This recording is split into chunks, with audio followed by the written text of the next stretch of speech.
Oi, pessoal, boa tarde.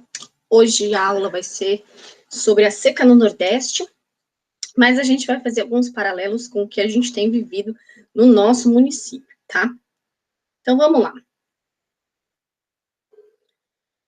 Então, aqui é uma imagem bem típica, né? A gente tem um pouco de água lá atrás, por exemplo, de um açude, mais esse solo rachado, né?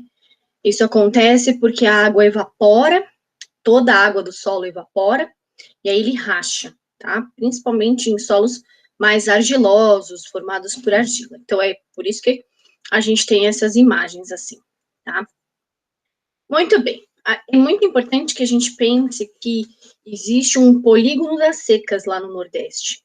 É uma área que compreende 1.348 municípios. É essa área que está aqui em azulzinho, né? É uma área que vai pegar os estados do Piauí, praticamente inteiro, do Ceará inteiro, Rio Grande do Norte, uma parte, a Paraíba, uma parte de Pernambuco, uma pontinha de Alagoas, uma pontinha de Sergipe, esse trecho aqui da Bahia e um pouco do norte de Minas Gerais. Por que que isso acontece, né? Então, a gente tem aí algumas características naturais por que que isso acontece, tá? Então, a gente vai chamar isso de polígono da seca. Percebam que com um pedacinho aí de Minas Gerais, né, não é só no Nordeste que a gente vai ter o polígono da seca, tá? Vai pegar aí o norte do Sudeste, tá? Então, primeira coisa, a gente tem um fator natural do relevo. Então, a gente tem aqui o Oceano Atlântico, o litoral, que a gente já viu na aula passada, é da zona da mata, ó a mosca, é a zona da mata aqui. Aí a gente vai ter uma parte do agreste, que é essa área de transição, tá? A gente vai ter o Planalto da Borborema, aqui no caso do Nordeste, e a depressão sertaneja do sertão. Então, o que que acontece? Quando a gente fala desse tipo de planalto, tá? A gente tem que pensar que a gente tem o morro aqui, né? A montanha aqui. A umidade vem chegando aqui e ela barra na montanha. Então, é como se a montanha fosse alta o suficiente, né? Nesse caso dessas nuvens, para barrar essa umidade. Então, desse lado chove. Quando a nuvem passa por cima, ela sai, ela fica sem umidade, tá? E aí, o que que acontece desse lance sem umidade? Vai chover desse lado? Não, só chove desse lado. Então, é isso que a gente fala quando a gente pensa em relação a.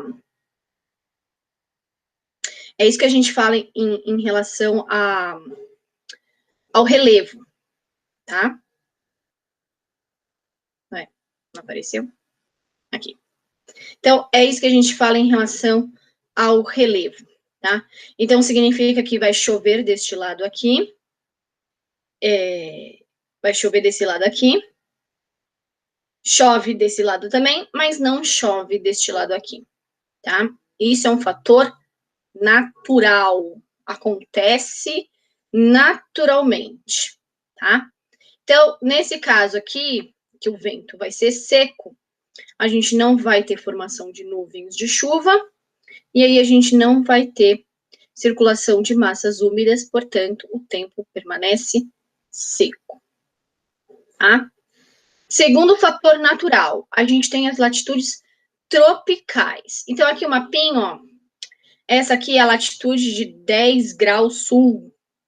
Então, a gente está falando de um lugar que é muito próximo da zona do Equador, ou seja, maior incidência de raios solares, maior a temperatura. Então, por isso que as temperaturas médias do Nordeste são maiores que a nossa, tá? Então, significa que lá faz calor todos os dias, que nem aqui? Não, mas as médias são maiores. Então, toda essa área aqui que tá, o polígono da seca é esse que tá aqui em verde, tá? Essa linha verde.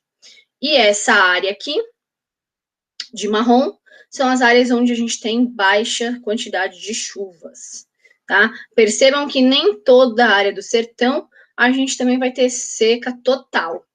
Tem algumas áreas que vão chover mais, porque vão ter outras influências, tá?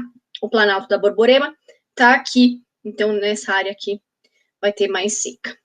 Outra coisa que influencia bastante no nosso clima é os fatores de El Niño ou de Laninha. O El Niño provoca longos períodos de estiagem. Aí o que acontece no El Niño? As águas do Pacífico nessa área, tá? Aquecem. E aí a gente vai ter problemas em relação à formação de chuvas na parte sul. E aí a gente vai ter longos períodos de estiagem. A laninha é o inverso, tá?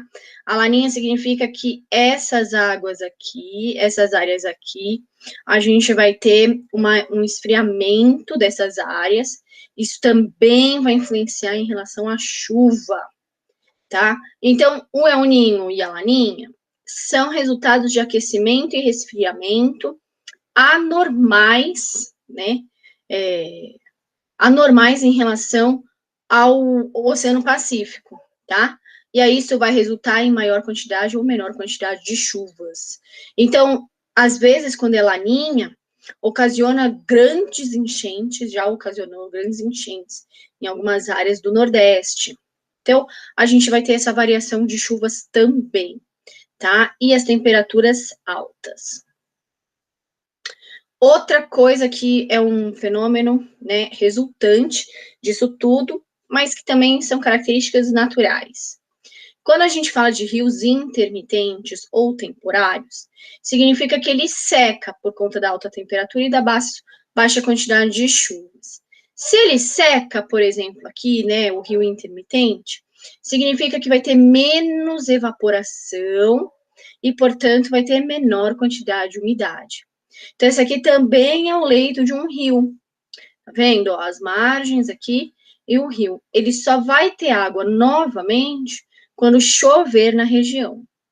Diferente do caso aqui do Rio São Francisco, que é o maior rio perene, inclusive é esse daqui. Ele nunca seca, significa que a gente vai ter água o ano todo. Então, as áreas, deixa eu voltar aqui um pouquinho. Esse aqui é o Rio São Francisco, ó. As áreas onde a gente vai ter o Rio São Francisco favorece a umidade. Significa que vai chover nessas áreas? Não, tá? Uma das características, e deixa eu voltar aqui, uma das características deste clima aqui é chover pouco. Pode chover, mas chove pouco. Significa que a vegetação está adaptada, né? Pouca quantidade de chuva faz com que a gente tenha uma vegetação exuberante, a gente tenha um florescimento das árvores, enfim. Mas é característica natural, tá ok? Infelizmente, existem fatores sociais e históricos, tá? Primeiro, a gente vai falar da indústria da seca. O que significa isso? Significa que os políticos, principalmente os políticos, né, desviam grande parte das verbas que eles recebem dos municípios, dos estados e do governo federal, e aí o dinheiro não chega para ajudar as pessoas, certo? Então, quando a gente fala, por exemplo, em sistemas de irrigação, eu quero fazer um projeto para fazer um açude numa região que tem muito questão da seca, o político fala isso. Aí tem realmente um monte de família que mora nessa região e que se beneficiaria com esse açude, com esse sistema de irrigação. Aí na prática, no projeto tá lá, bonitinho. Aí na prática, o que esse político vai fazer? Vai beneficiar somente aqueles que o apoiam com dinheiro. Então vai beneficiar os latifúndios e as grandes propriedades. Então, existem sistemas de irrigação?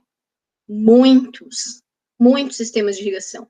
Inclusive, a gente tem hoje no Brasil uma grande área produtora de frutas, que precisa de muita água, e de produtora de vinho, que você fala, pô, mas vinho é de lugar frio? Também, mas de vinho em algumas áreas, que desviou a água do Rio São Francisco, é um projeto que precisava de autorização do governo federal, e destina para grandes propriedades. E os pequenos, que precisam para sobreviver, para plantar mandioca, plantar feijão, não tem. Então, quando a gente fala da indústria da seca, muitos desses sistemas de irrigação, que era para ajudar grande quantidade de famílias, não acontece na prática. Vários açudes são assim, em áreas de propriedade de gado bovino e não de famílias que precisam de água para plantar, para sobreviver. Tá? Então, quando a gente fala de, mas precisa beneficiar, né? Precisa beneficiar a propriedade, as propriedades, precisa para os grandes? Precisa, mas a gente pode encontrar um equilíbrio, tá? Então, é nisso que a gente fala de que associados aos os grandes empresários com os políticos, e aí eles favorecem essas pessoas. Então, o que acontece na indústria da seca? Prometem-se, e agora, então, que é época de eleição, tá tudo aí. Então, prometem-se melhorias para a população, oferece cestas básicas. Vote em mim, eu vou ajudar a sua vida. Tá aqui uma cesta básica para você, eu estou te ajudando. A gente também vê isso no nosso município. E pede o voto. Eu te dou a cesta básica, você vota em mim. Isso é troca de votos. Não troque o voto. Depois de eleito, alguns políticos, a maior parte desses políticos, não vai ajudar aquela família. E a gente também vê isso no nosso município, né?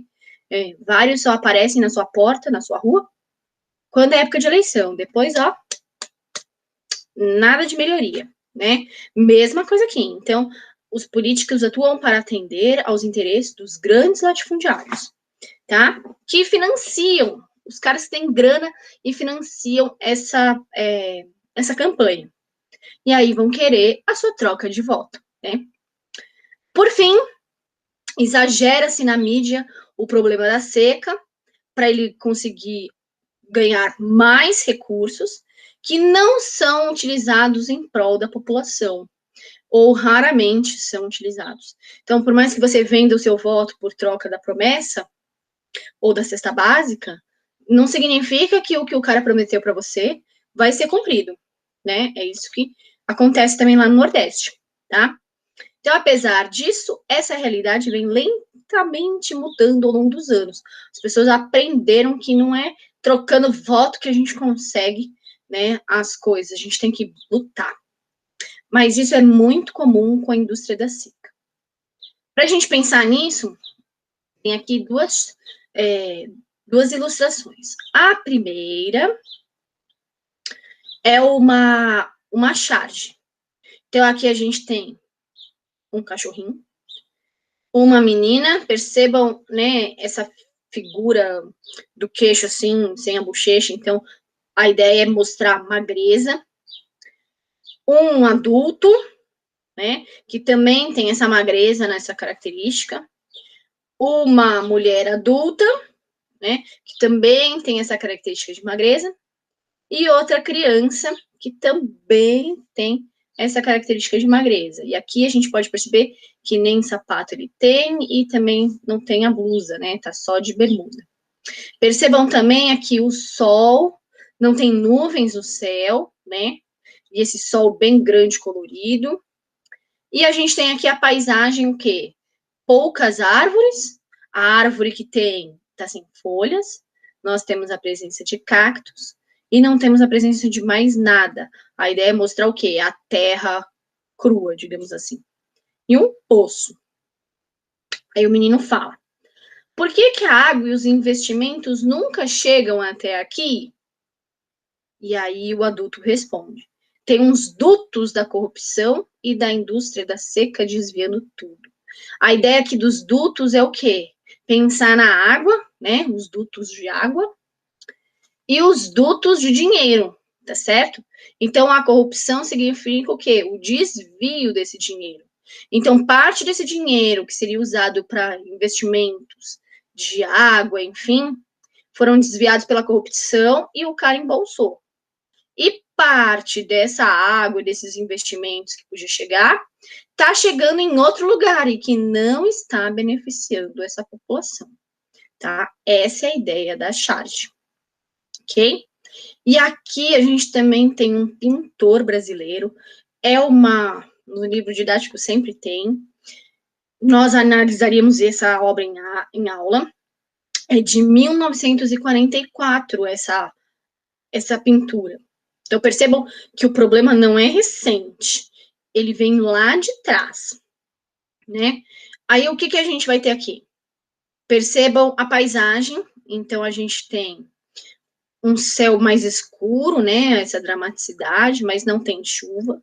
A terra, percebam que não tem vegetação, é terra batida. E percebam na fisionomia dessas pessoas, né? A gente tem aqui uma criança que não tem sapatos e as roupas são quase trapos, né? A gente tem aqui uma menina que também tem roupas com remendos. Percebam a fisionomia, né? Ela tá chorando. A gente tem aqui também um corpo bem enrugado, a ideia de mostrar essa magreza. A gente tem outra menina aqui, que também está descalça, né? A outra também está descalça, também está descalça. O vestido dela também é bem simples. Percebam, né, os músculos, essa ideia dessa magreza.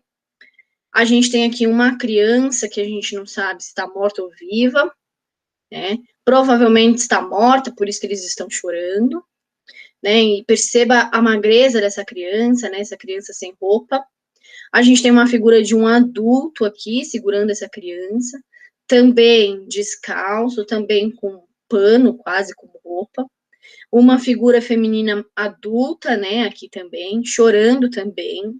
Percebam também que ela está descalça. Percebam que a roupa dela também é quase como se fosse um pano. Ela também está chorando. E percebam a magreza, né, desse músculo. E aqui uma trouxinha, então, provavelmente os pertences dessa família. Qual é a ideia, né, dessa imagem? Mostrar as condições sociais que vivem as pessoas no Nordeste em 1944. Então, a questão da pobreza, a questão da seca, a questão da fome, né, não é de hoje. Ela acontece há muitos anos, tá? Então, a obra reproduz a triste vida de famílias afetadas pela seca e que resolveram migrar. Então, essa trouxinha significa que eles estão saindo dessa condição para tentar a vida em outro lugar, tá? Essa é a ideia desse quadro. Então, a gente pode perceber a dureza das condições sociais que sempre foram, né? Essa charge é recente, mas aqui que sempre foram colocadas aqui, né? Na nossa situação do nosso país, tá? Existe uma outra questão histórica que é a herança colonial, ou seja, a exploração de gado na região, né? Então, a gente começou a colonização da área do Nordeste, do sertão, pelo gado bovino. A gente tem muitas áreas de desmatamento, tá? Então, desmatamento para quê? Para lenha, principalmente para lenha. Então, a ideia é aquecimento da família, no fogão, né? Então, a lenha é utilizada para isso e sempre foi utilizada desde lá da colônia, tá? Substituição por culturas, então eu vou plantar frutas, vai plantar cana-de-açúcar, que foi muito tentado, né? Vai plantar, então, desmata essa área para plantar, tá? E aí o desmatamento acontece sérios consequências ambientais. Existe também uma pouca preocupação pela população, tá? Porque a população do Nordeste tem grandes descendentes de escravos e caboclos, que as misturas, né, do índio com o branco ou com o negro, né? Então a gente vai ter aí muitos descendentes, e por isso que vai surgir o cangaço, né? Por isso que vai surgir o Antônio Conselheiro. A gente vai ter várias figuras dentro da história, vocês vão estudar isso com o passar dos anos, e vão ver que, na verdade, as pessoas tentavam resistir e que não ligavam para essas pessoas, né? Ligavam para o grande empresário, o grande fazendeiro, tá? E a gente tem um negócio que chama coronelismo no Brasil, e nessa região é muito forte. Então, o coronel era uma figura de um político ou de um fazendeiro, tá aqui uma figura dele, ó. Essa é a figura do coronel. Isso aqui é uma foto real, tá, gente? Esse cara, ele exercia um poder local e ele mandava na população. Quem já viu o filme O Alto da Compadecida, ele mostra um coronel, né? Então, o coronel, que é a figura daquele fazendeiro, ele tem um domínio sobre as pessoas, ele manda numa cidade, as pessoas têm medo dele, né? Os trabalhadores têm medo dele. Teve outra novela também que retratou o coronel, não me lembro agora, acho que é do Cordel Encantado, também tinha a figura, né, do coronel que mandava numa terra, enfim, mandava nas pessoas que viviam naqueles povoados. Então, existe essa figura de fato. E aí ele é o quê? Ele tem que garantir os votos em troca de favores. Então, ele que manda a polícia para algum lugar, ele que tenta manter a ordem, etc. Então, a gente vai ter esse troca de favores. E para mostrar que isso acontece há muitos anos, né? A gente tem aqui uma charge, isso daqui é lá de 1930, e aí vocês têm aqui um político, o cara tá levando um eleitor para votar, ó. O eleitor é com essa figura de burro. Por quê? Porque é o voto de cabresto, o cara tá preso a esse político e tem que votar neste político, tá? Então, os cargos de confiança foram nomeados de acordo com as relações de influência e trocas de favores. Assim, os grandes proprietários de terra eram leais ao governo, recebiam esse cargo de coronel, e aí podia exercer o poder local. Então, ele manda e desmanda nessa região. Hoje acontece coronelismo? Acontece em menor quantidade, muito, mas muito menos. Mas acontece. Então, a gente ainda tem áreas que tem sempre um político em troca de favor, porque ele fez alguma coisa para sua família, ou porque ele fez alguma coisa para sua comunidade, ou porque você tem rabo preso com ele, você fez alguma coisa errada e ele te salvou, esse tipo de coisa. Então, a gente tem bastante coisa da nossa herança colonial, infelizmente. Tá? Agora, soluções. Existe vários projetos. Eu vou falar da transposição do Rio São Francisco, porque é uma das coisas que mais a gente...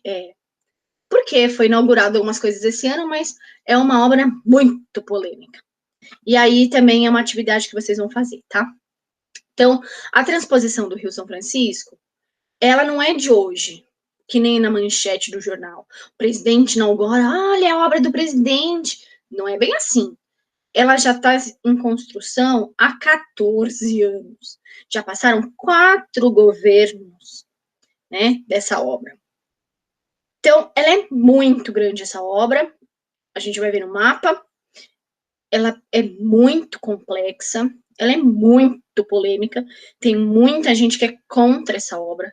Tem gente que acha que os impactos dessa obra, tanto ambientais para o Rio, quanto sociais, é muito, principalmente sociais baixos e o ambiental alto, é muito ruim para o custo da obra. Poderia ter pensado com o mesmo dinheiro em outras soluções para vários lugares, tá? Então, tem gente que critica para onde que essa obra está desviando e realmente quantas pessoas vai realmente beneficiar, tá? Então, é uma obra hídrica, porque a gente está falando do rio, que é a maior já realizada no país. A gente está falando de 477 quilômetros de extensão, 13 aquedutos, 9 estações de bombeamento, 28 reservatórios, 9 subestações de energia, 270 quilômetros de linhas de transmissão, 4 túneis. Então, ela é muito grande. Nunca foi feita uma obra desse tamanho no nosso país para beneficiar uma população que depende da água para produzir e sobreviver. A ideia, e isso é do governo, né? É beneficiar 12 milhões de pessoas em 390 municípios, da onde? Do Ceará, Paraíba, Pernambuco e Rio Grande do Norte. Não é para todo o polígono da seca. São para alguns lugares, tá? Essa obra custou 10 bilhões e 800 milhões de reais. Isso é o dobro do previsto. É claro que a gente sabe que rolou corrupção e desvio de muita verba, tá? Então, aqui está o Rio São Francisco. Aí se desvia o rio para essas áreas. Então, isso daqui é o eixo norte que a gente fala. E desvia esse trecho aqui também, que esse aqui é o eixo leste. É isso aqui. Então, se construiu canaletas nessas áreas, desmatou-se uma área para isso. Aqui a gente tem uma subestação de bombeamento, porque o relevo pode ser mais alto ou mais baixo. Se ele for mais baixo, essa água corre naturalmente. Se ele for mais alto, essa água tem que ser bombeada. Então, desvia-se uma área, bombeia e aí vai por essas canaletas. Aí, se a gente pensar, bom, é uma área que é seca, baixa umidade, e é uma área quente. Ué, essa água não evapora, não? Então, a gente não tem essa área de evaporação. Então, um dos questionamentos e grandes questionamentos é: a gente vai perder muita água evaporando. Essa água vai evaporar. Então, outra coisa, né? Essa obra ficou várias vezes parada por muitos anos. Então, a gente tem várias áreas, né, que foram desmatadas e que a terra corre para cá. Aí vem outro problema.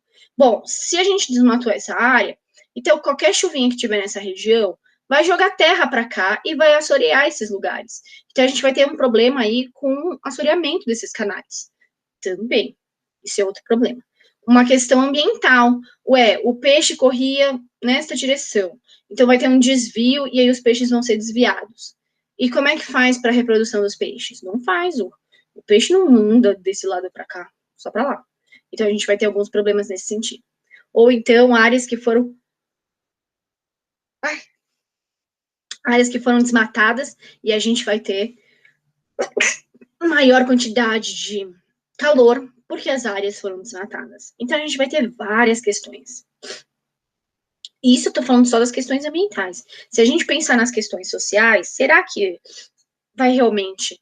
Que pessoas, cadê essas terras aqui que tem uma comunidade ou que tem quem? Entendeu? Aí eu gostaria de fazer esse paralelo. Então, até aqui, a gente está falando do Nordeste. Eu quero fazer um paralelo com o que a gente tem vivido no nosso município, porque a gente está vendo a represa secar e a gente está vendo problemas de água, sim, no nosso município. Não é só o Nordeste que sofre com o problema da seca. A gente tem vários municípios no Sul que estão sofrendo com seca, no Centro-Oeste que estão sofrendo com seca. Então, as queimadas no Pantanal é a pior seca de 15 anos. Né? Então, quando a gente pensa em crise hídrica, que tem a ver com o rio, a gente tem que pensar em outras questões, tá? Não é só uma questão natural, enfim. Então, a crise hídrica é resultado do baixo nível de águas nos reservatórios, que pode ser a represa, que pode ser rios, que podem ser açudes, enfim, a gente pode ter vários tipos de reservatório. No momento em que deveriam estar em níveis normais. Então, agora a gente está vivendo um período de seca. É normal que ela baixe. É normal que ela baixe tanto?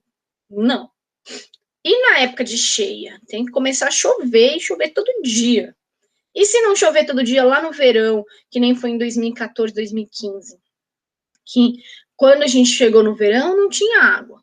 E a gente teve que passar por um racionamento. Então, era para estar num nível normal, cheio, e não estava. E aí a gente passou por um racionamento, tá? Para atender as necessidades da população. Então, tá faltando água na sua torneira, por quê? Porque não tem água para todo mundo, a todo momento. Por isso que é uma crise hídrica, tá? A água no Brasil não é igualmente distribuída. A gente tem vários lugares que tem baixa quantidade de pessoas e muita água, como a região norte. E a gente tem muita gente em alguns lugares e pouca quantidade de reserva hídrica, como é o caso do Sudeste, como é o caso do Nordeste. Porque no caso de 2015, não foi só aqui. A gente teve vários municípios tiveram problema de água. Arthur Nogueira, Engenheiro Coelho, Limeira, Campinas, São Paulo, a região metropolitana de São Paulo, a região metropolitana de Campinas. Então, a gente não teve um problema só aqui, a gente teve um problema quase no estado inteiro, né? Rio de Janeiro tem problema com água, tá? Então, a gente também não está falando só do estado de São Paulo, a gente está falando de outros lugares também. Qual que é a causa da crise hídrica? Primeiro, aumento de consumo de água. Então, se tem mais gente na cidade, precisa de mais água. E aí, a conta não fecha. Ou um crescimento industrial, porque a indústria precisa de muita água. Ou um crescimento da agricultura, que precisa de muita água para irrigação. Então, se aumenta o consumo dessas coisas, o consumo de água aumenta também, tá? Desperdício. Então, o sistema de irrigação ou o sistema da prefeitura com vazamentos, a gente já vê muitos, né? Quantas vezes a gente não vê água jorrar pelos dutos? Então, falta manutenção nesses dutos para que essa água não jorre, né? Ou a torneira muito aberta, então aí vai da sua lição de casa aí, né?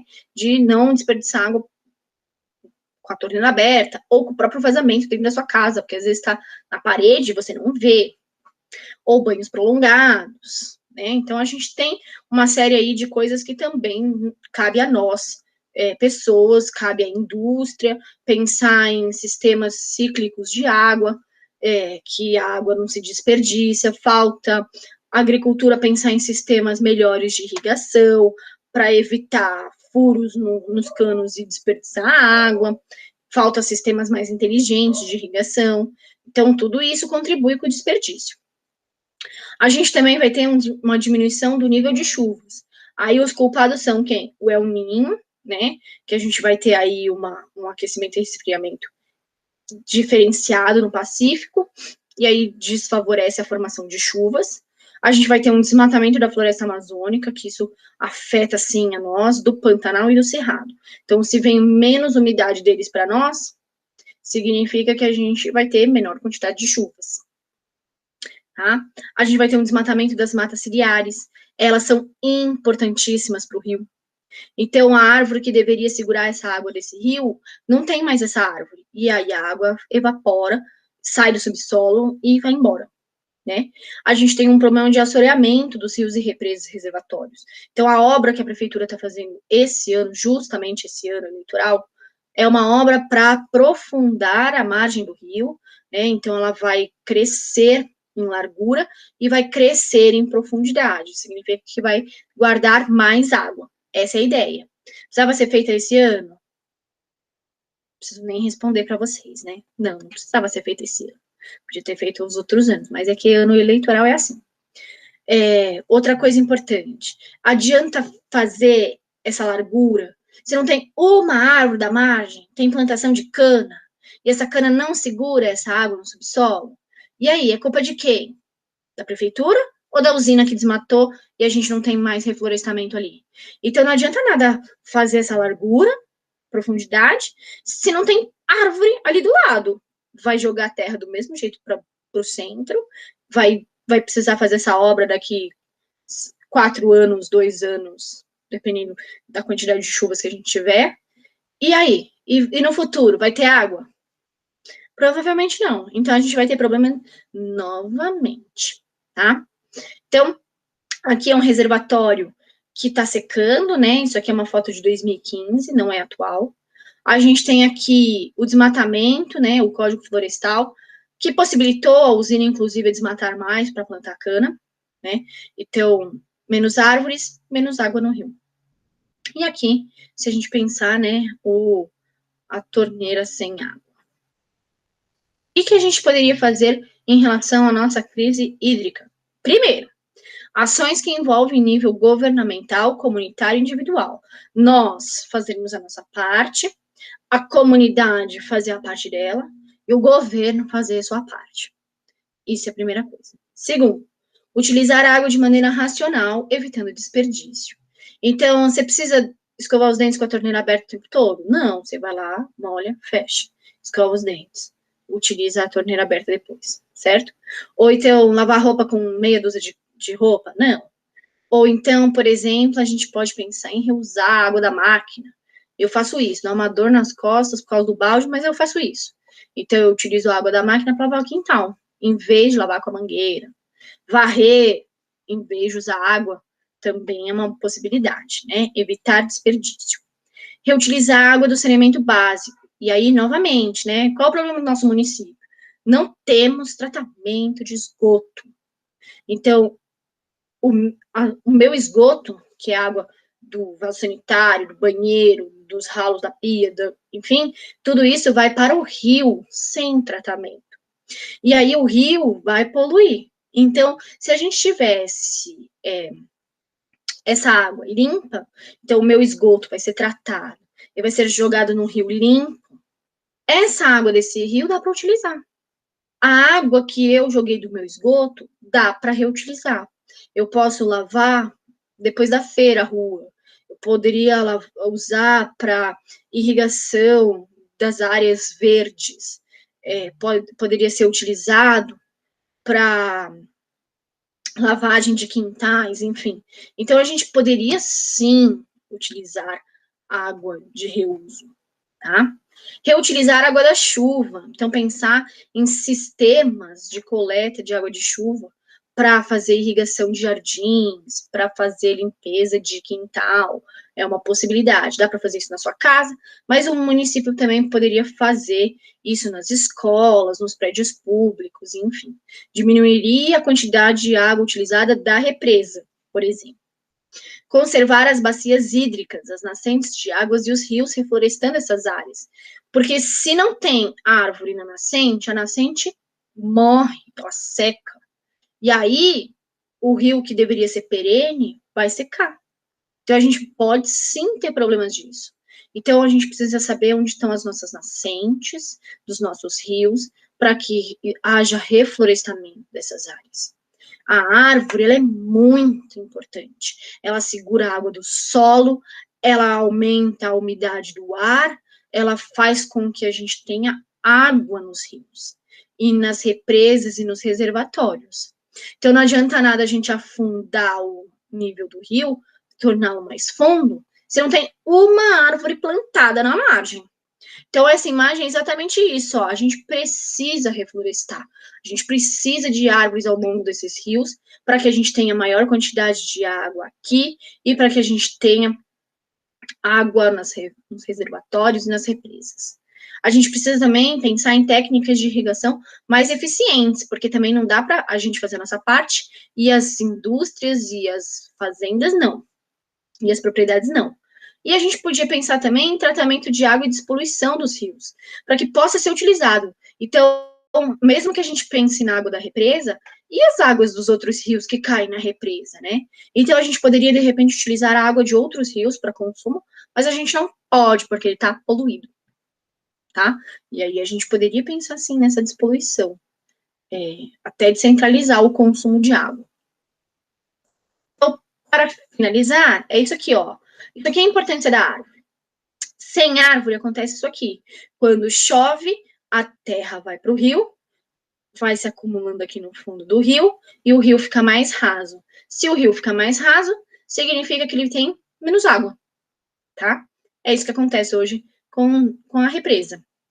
Se tem árvores na margem, e bastante árvore, não é uma árvore, né? A gente tem que pensar aqui em pelo menos 3 metros, ou dependendo do lugar, 5 a 7 metros de árvores, de largura de árvores. Ah, vai perder espaço da cana? Vai, para ter água na represa. Precisa. Então, as raízes seguram a terra, impedem a terra de vir aqui e de cair e de tornar esse rio mais raso.